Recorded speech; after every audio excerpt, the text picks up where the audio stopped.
खुलुमबाय आबादारि लोगोफोर आं दिनै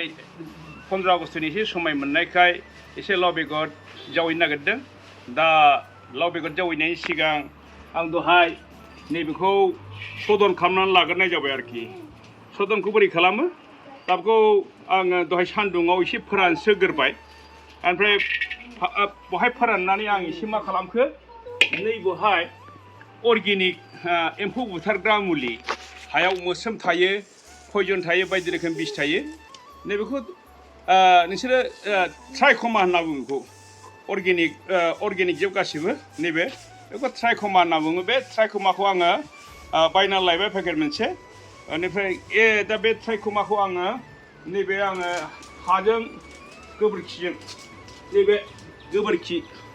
बे गोबोरखिखौ आं दा फुरा ओरै मोजां गुरा खालामसै गोबोरखिखौ मोजां गुरा खालामनानै नैबे हाजों हा खावसे ओमफ्राय गोबोरखि खावसे समान समान हाजों गोबोरखिजों समान समान नैबे गोबोरखि जाहैबाय ओमफ्राय नैबे हा जाहैबाय दा नैबेखौ अलरेडि आं लगायखानानै आङो बहाय बेखौ आङो हाखौबो सदन खालामबाय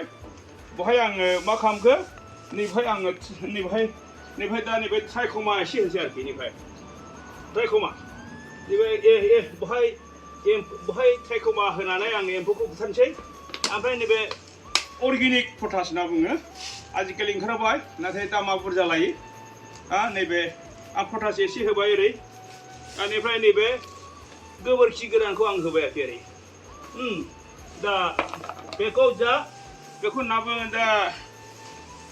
मा होनना बुङो खिर होननांगोन खिर बुंनो थाङोबा ओरैबायदि बे जाबाय आबादनि थाखाय खिर आरोखि ओमफ्राय आं बेखौ मोननैखौबो ओरै गलायनोसै आरोखि ओरै गलायनोसै मिक्सार खालामसै मिक्सार खालामनानै मा खालामसै आङो बेखौ ओरै मिक्सार खालामनानै दुहु मिक्सार खालामनानै बेनिफ्राय नैबे आं दहाय लगायखानाय दङ दा बेखौ नोंसिनो दिन्थिनो थाखाय आङो ओमफ्राय आं बेखौ ओरै लाबोनोसै ओरै गोबोरखिजों हासारजों समान जखानि होनानै बेखौ ओरै मोजाङै आङो बेखौ एवनोसै खदालजों मोजां एवबाय बेनिफ्राय बेखौ एवनानै बेखौ आङो मोजाङै मोननैजों गलायनानै दा बेखौ आं मा खालामसै प्लास्टिक नैबे दं पलिथिन बेग दं फिसा बे पलिथिन बेग फिसायाव आं नैबे हाखौ सोनोसै आरोखि ओरै पलिथिन बेगाव आं हाखौ ओरै सोनोसै ओरै सोबाय ओरै सोनोसै बेनिफ्राय बिदि सोनानै नैबे लाव बेगर बेखौ नैबे गुदिखौ बे गुदिखौ आं नैबे हा सिङाव ओरै थुनोसै आरोखि ओरै बास बेनिफ्राय बांसिन बेगर गरसेया रज'आबो जानो हागौ बायसान्सनि थाखाय मोस्रोम माबा माबि लोगो मोनबा थैयोबो ओंखायनो भाल मोनदो बिदिनो आङो माबा गुदिखौ हा सिंजों सोहरजोब्बाय बेनिफ्राय आङो बेखौ बांद्राय गोथौ आङो होआ बांद्राय गोथौबा रज'नो हानाय नङा ओमफ्राय आरो बे सायाव एसे लेयार होबाय आरोखि मोनसे नैबेहाय एसे लेयार होबाय बास मोनसे नैबे थङासे जाबाय बेनिफ्राय आरो नैबेहाय मोनसे नैबे आं एसे लेयार होबावबाय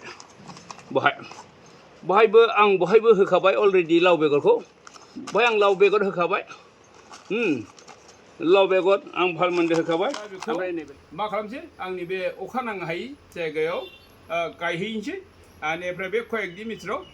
10-12 दिननि उनाव बे आरामसे रज'बोनोसै बास बिनि उनाव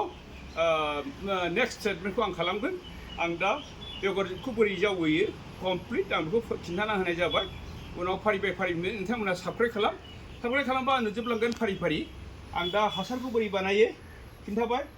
गोबोरखि एसे अखाजों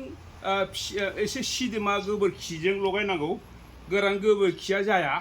गोबोरखिया एसे सिदोमा जानांगौ हाया एसे रानफुला जानांगौ होमबाना बिराद मोजां जायो आरोखि बास बेखिनि बुंनानै आङो दिनै लाव बेगरखौ बेबायदिनो गायनाय जाबाय।